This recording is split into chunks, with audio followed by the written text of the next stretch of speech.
Everyone, welcome to my channel. I am Simran Sahani and आज हम पढ़ेंगे क्लास 9th इंग्लिश की poem on killing a tree. तो this is बहुत ही डिफरेंट पोएम है। ये एक सेंसिटिव पोएम है। यहाँ पे जो पोएट हैं उन्होंने बहुत ही डिफरेंट तरीके से इस पोएम को लिखा है। बेसिकली वो मैसेज हमें देना चाह रहे हैं सेव ट्रीज़ का, कि हमें ट्रीज़ को किल नहीं करना चाहिए। बट जो पोएम उन्होंने लिखी है उसमें उन्होंने हमें ट्रीज़ का दर्द दिखाने की कोशिश करी है। द पेन जो एक ट्री को फील होता होगा जब हम ट्री को मारते हैं, ठीक है। इतने सालों से जो ट्री हमारे अर्थ का पार्ट है उसको जब हम जो है काट देते हैं, उसको किल कर देते हैं, तो वो ट्री कैसा फील करता होगा वो इन्होंने शो करने की कोशिश करी है। ओके, जब आप पोएम पढ़ोगे तो आपको ऐसा लगेगा कि पोएट हमें बता रहे हैं दैट एक्चुअली में ट्री को कैसे किल करना चाहिए। वो हमें बताएंगे अभी कि जो ट्री है उसको अच्छे से कट करो, खाली एक बार कुल्हाड़ी मारने से कुछ नहीं होगा, बिल्कुल जड़ से काटो पेड़ को। और पेड़ जब ब्लीड करेगा उसके बाद भी उसके जो रूट्स हैं उसको भी निकालो आप धरती में से। वो हमें इस तरीके से पोएम में बता रहे हैं। बट एक्चुअली में उनका मीनिंग क्या है कहने का, वो हमें शो करना चाहते हैं पेन, ब्लीडिंग एंड सेंसिटिविटी हमें फील करवाना चाहते हैं टुवर्ड्स ट्री, दैट हमें ट्रीज़ को किल नहीं करना चाहिए। तो काफ़ी ऐसा लगता है कि पोएट तो हमें तरीका बता रहे हैं ट्री को किल करने का, बट एक्चुअली में वो हमें तरीका नहीं बता रहे हैं ट्री को किल करने का। He is showing us a image that देखो ऐसे होता है एक ट्री किल। ओके, तो let us start this poem. So line by line explanation start करते हैं इसका। It takes much time to kill a tree, not a simple jab of knife will do it. It has grown slowly consuming the earth. तो poet start करते हैं कह के कि it takes much time to kill a tree. एक tree को मारने में बहुत ज़्यादा समय लगता है। Not a simple jab of knife will do it. एक सिंपल जैब ऑफ नाइफ से काम नहीं होगा ना। What is jab? Jab meaning होता है रफली किसी चीज़ को स्टैब करना, यानी कि अगर आप ऐसे किसी चीज़ पे चाकू मारो रफली तो उसको कहते हैं स्टैब करना।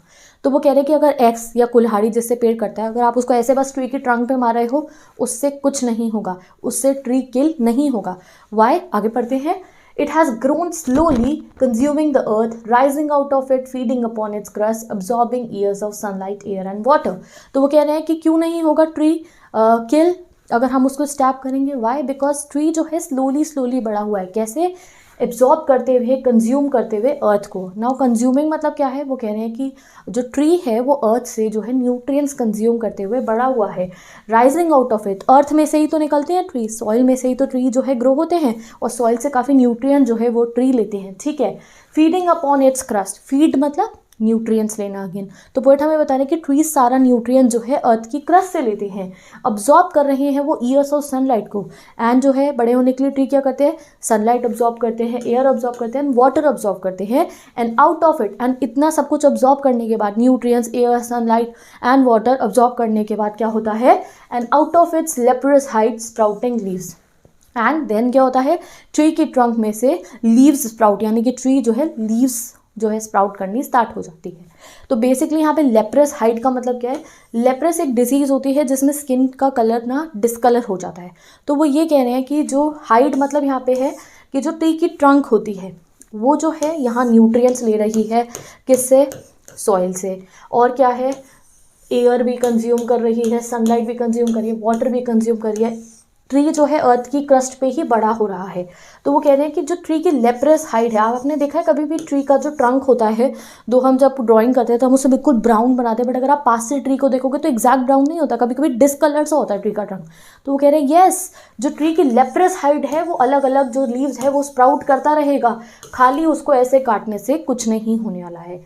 So hack and chop, but this alone won't do it. Not so much pain will do it. The bleeding bark will heal, and from close to the ground will rise curl green twigs. तो आगे वो क्या कहते हैं? So hack and chop. Hack and chop मतलब कि खाली कुल्हाड़ी से मारने से कुछ नहीं होगा। This alone won't do it. इससे कुछ नहीं होगा।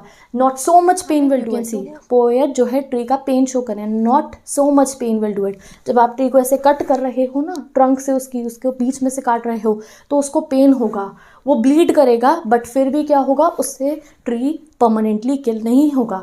The bleeding bark will heal. धीरे धीरे क्या होगा? जो ब्लीडिंग बार्क है वो हील हो जाएगी। जब भी हम ट्री को काटते हैं तो उसमें से सैप लिक्विड जो है वो बाहर आता है, और उसको उन्होंने रेफर करा गया एज ब्लीडिंग, यानी कि ब्लड की तरह। तो यहाँ पे पोएट हमें सेंसिटिव करना चाह रहे हैं टुवर्ड्स ट्री, कि जब भी हम डिफॉरेस्टेशन करते हैं, ट्रीज़ को काटते हैं, तो उन्हें कितना पेन होता होगा।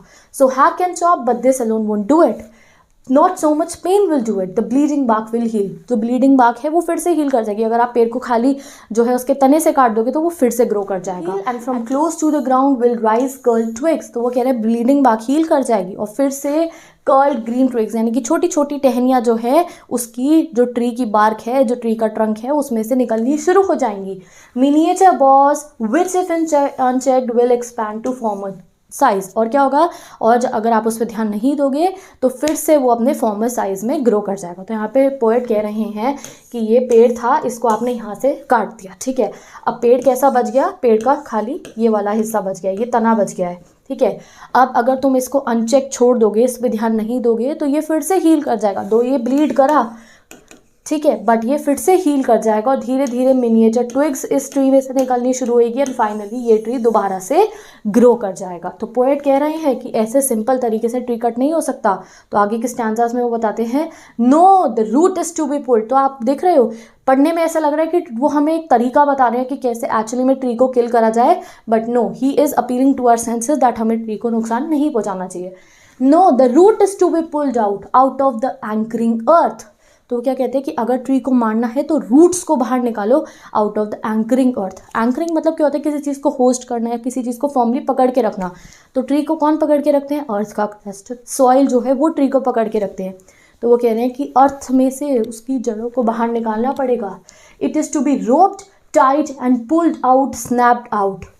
क्या कहते हैं, it is to be roped tight. तो वो कह रहे हैं कि जो ट्री की जड़ें हैं उनको रोप से बांध के टाइटली जो है फिर हमें अर्थ की क्रस्ट में से बाहर निकालना चाहिए, और pulled out entirely from the earth cave, या फिर उसको इंटायरली बाहर निकाल लो फ्रॉम द अर्थ केव। अर्थ केव मतलब देखो, जब ट्री की जो जड़ें होती हैं वो जितनी भी सॉइल्स होती हैं उसमें ऐसे ऐसे नीचे नीचे फैल जाती हैं, तो वहाँ पे कैविटी बन जाती है। तो उसको उन्होंने एज अर्थ केव रेफर करा है कि फुली जो है किल करना है तो रूट्स को आपको अर्थ की केव यानी कि उस कैविटीज़ में से बाहर निकालना पड़ेगा।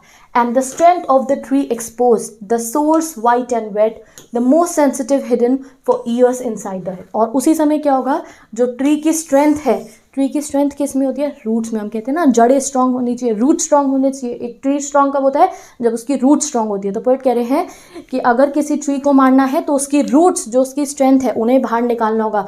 जो ट्री की रूट्स होती है वो कैसी होती है, छुपी हुई होती हैं। तो वो कह रहे हैं उन्हें एक्सपोज करना होगा।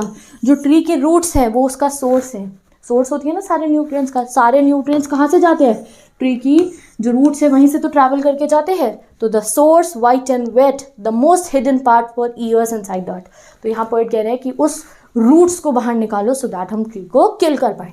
आगे मूव करते हैं। लास्ट स्टैंजा में पोएट बताते हैं अब जब फाइनली हमने ट्री को अपरूट कर दिया है, यानी कि ट्री को उसकी जड़ों में से बाहर निकाल दिया है, देन क्या होता है, then the matter of scorching and choking in sun and air, browning, hardening, twisting, withering and then it is done. तो फाइनली पोएट बताते हैं कि अब हमारा काम हो गया है, जब हमने ट्री को फाइनली अपरूट कर दिया। You can see here then the matter of scorching and choking. Scorching and choking मतलब drying up of tree after uprooting it, यानी कि जब ट्री को जो हम जड़ से बाहर निकाल देते हैं तो उसके बाद ट्री जो है फाइनली डिके होना स्टार्ट हो जाता है। इन सन एंड एयर ब्राउनिंग, धीरे धीरे क्या होता है, ट्री ब्राउन होना शुरू हो जाता है। आपने कभी ऐसा पेड़ देखा है जिसको जड़ से बाहर निकला हुआ हो, जड़ से बाहर निकला हुआ पेड़ क्या होता है, धीरे धीरे ब्राउन होना शुरू हो जाता है, हार्ड होना शुरू हो जाता है, ट्विस्ट होनी शुरू हो जाती है जितनी भी टहनियाँ होती हैं, एंड फाइनली विदरिंग, विदरिंग मतलब डिके हो जाती है, and then it is done, and then finally tree मर जाता है। तो विद दिस हमारी ये पोएम कंप्लीट हो गई है। इस पोएम के पोएट है गीव पटेल, एंड यहाँ पे आप समझ चुके होंगे पोएट ने हमें एक पूरा इंसिडेंट शो करा है that how to kill a tree, but basically वो हमारी सेंसेस से अपील करना चाह रहे हैं that we should not kill trees. उनको भी दर्द होता होगा, उनको भी पेन होता होगा, and tree is so important for us. तो वो बिल्कुल एक मर्डर की तरह शो करते हैं ऑन किलिंग अ ट्री को to appeal to our senses that we should not kill trees. तो एक बार रिवाइज कराती हूँ आपको इस पोएम को। तो स्टार्टिंग में पोएट जो है हमें बताते हैं much time to kill a tree, कि ट्री किल करने में बहुत टाइम लगता है, सिंपल जैब से कुछ नहीं होगा, सिंपल एक बार कुल्हाड़ी मारने से नहीं होगा, क्योंकि ट्री जो है बहुत समय से कंज्यूम कर रहा है अर्थ से मिनरल्स और बहुत सारे न्यूट्रिएंट्स, और धीरे धीरे ट्री की जो लेप्रस हाइड है यानी कि जो ट्री का जो बार्क है जो थोड़ा सा डिस्कलर्ड होता है, उससे बहुत सारी पेड़ पत्ते पौधे जो है वो निकल चुके हैं, बहुत सारी लीव्स निकल चुकी हैं। So hack and chop but this alone won't do it. तो वो कह रहे हैं हैक एंड चॉप करो, यानी कि ट्री को काटो बट अकेले इससे कुछ नहीं होगा। हाँ ट्री को पेन होगा, हाँ ट्री की जो बार्क है वो ब्लीड करेगी, बट धीरे धीरे वो हील कर जाएगी। तो यहाँ पे पोएट ने हमें क्या बताया था कि अगर ट्री को हम ऐसे बस बीच में से काट देंगे तो उससे क्या होगा, ट्री को दर्द होगा, जो सैप है यानी कि जो ब्लड जिन्होंने रेफर करा है वो भी बाहर आएगा, बट उससे क्या होगा होगा, ट्री हमेशा के लिए नहीं मरेगा, थोड़े समय बाद ट्री हील हो जाएगा और फिर से मिनिएचर बॉस और कर्ल्ड ग्रीन ट्विग्स यानी कि छोटी छोटी टहनियाँ निकलनी शुरू होगी और ट्री फिर से बड़ा हो जाएगा।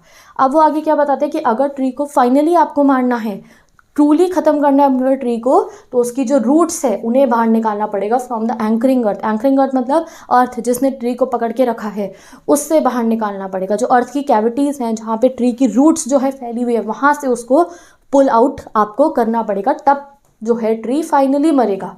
क्या बताते हैं वो कि जो ट्री की स्ट्रेंथ है वो छुपी हुई है अर्थ के अंदर, तो उस स्ट्रेंथ को एक्सपोज करना पड़ेगा एंड जो है जितने भी रूट्स हैं जब हम उनको पुल आउट करेंगे देन फाइनली जो है ट्री वो मर जाएगा। और अपरूटेड ट्री के साथ क्या होगा, जब ट्री की रूट से उसे जड़ से अगर आप किसी ट्री को बाहर निकाल दोगे तो क्या होगा, वो फाइनली धीरे धीरे सन में ब्राउन होगा, ड्राई होगा, ट्विस्ट होगा और फाइनली डिके या फिर विदर हो जाएगा और इस तरीके से ट्री मर जाएगा। कभी आपने घर पे भी देखा हो कि कोई छोटा अगर प्लांट होता है हमारे घर में, अगर वो इस तरीके से अगर हम उसे रूट से बाहर निकाल दें तो वो भी फाइनली डिके हो जाते हैं।